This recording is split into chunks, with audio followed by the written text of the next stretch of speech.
Victoria Principal was born on January 3, 1950, in Fukuoka, Japan, into a military family whose life was defined by movement and structure. Her father's service in the United States Air Force meant that stability came not from place, but from values.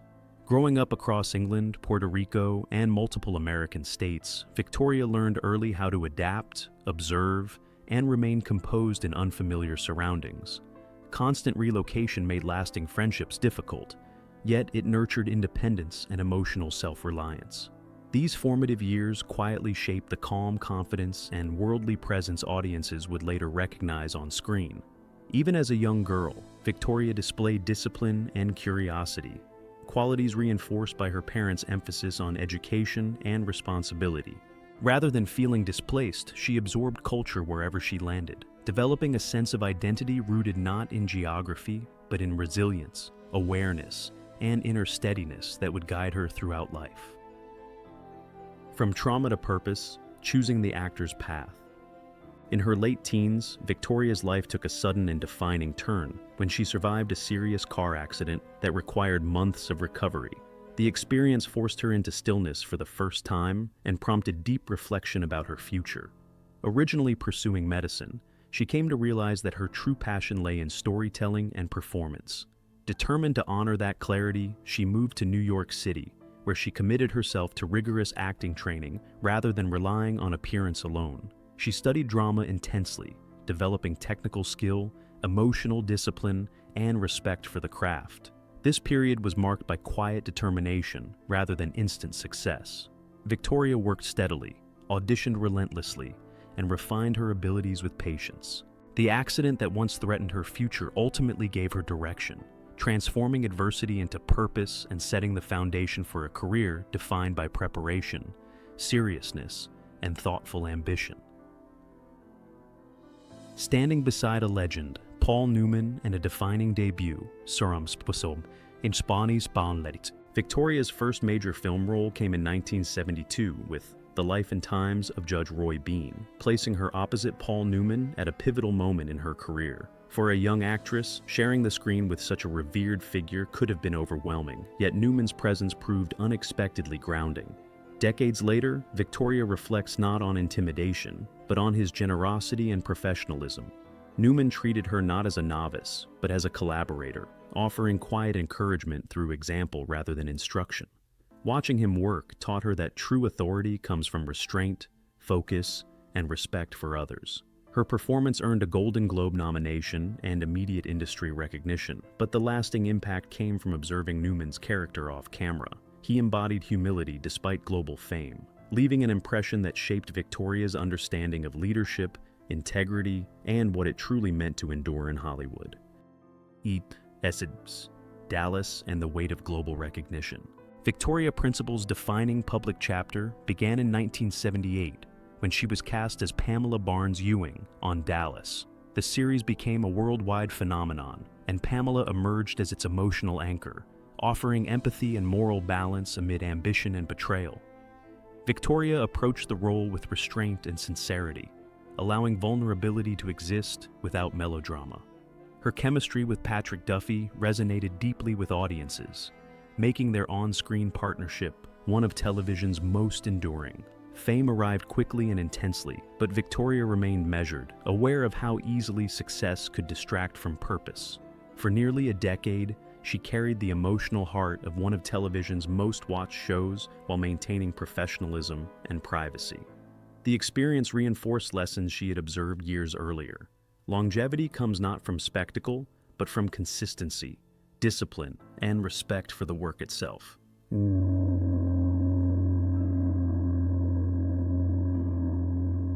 reinvention beyond the screen. Even at the height of her television fame, Victoria Principal was quietly planning beyond acting. She understood that careers evolve, and she refused to be confined to a single identity. In 1989, she launched Principal Secret, a skincare company grounded in wellness, education, and long-term care rather than trends. Unlike many celebrity ventures, Victoria's involvement was direct and informed. She studied formulations, engaged with experts, and built credibility through transparency. The brand's success made her a pioneer in celebrity entrepreneurship, long before it became commonplace.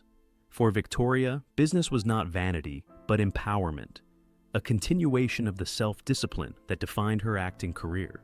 This chapter reflected the same philosophy she admired in Paul Newman: build something meaningful, stay accountable, and let your work speak louder than publicity. Eduistand, eius vidis sorbibis, words, wellness, and a broader influence.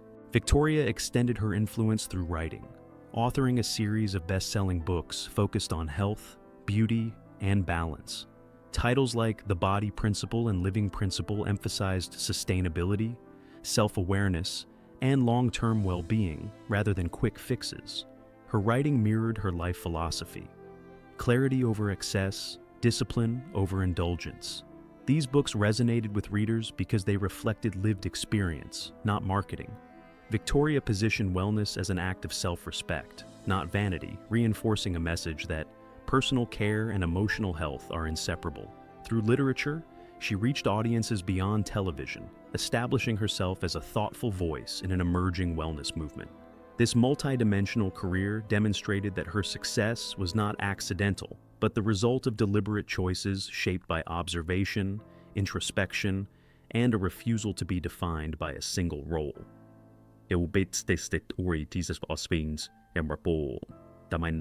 Relationships, growth, and emotional independence.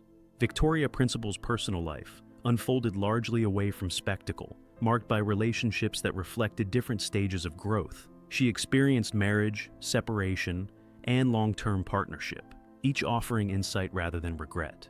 Her romance with Andy Gibb was deeply emotional and widely publicized, yet she later spoke of it with compassion and honesty, emphasizing boundaries and self-preservation. Later, her marriage to Dr. Harry Glassman provided stability and companionship for over 2 decades. When that chapter ended, it did so with dignity rather than bitterness. Victoria chose not to remarry or have children, decisions rooted in self-awareness rather than absence. Her life reflects an understanding that fulfillment takes many forms. She approached love the same way she approached career: thoughtfully, honestly, and with respect for personal evolution. Speaking of Paul Newman, respect that endures. At 75, Victoria Principal speaks of Paul Newman not with nostalgia, but with reverence shaped by time. She describes him as a man whose integrity outweighed his fame, whose kindness was quiet but consistent. Newman's influence, she says, was subtle yet lasting. He never imposed wisdom, yet modeled it effortlessly.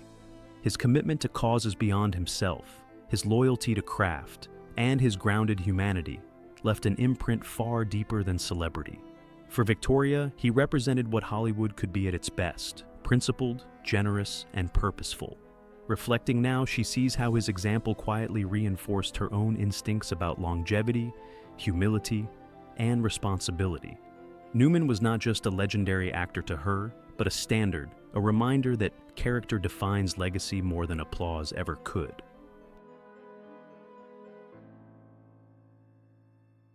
Legacy, reflection, and quiet gratitude.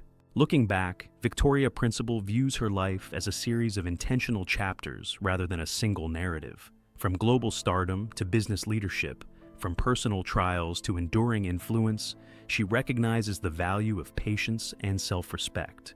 Speaking openly about Paul Newman now is not about revelation, but acknowledgement. Some connections shape us without drama or spectacle, leaving guidance that unfolds slowly over time. At 75, Victoria expresses gratitude rather than longing, clarity rather than regret.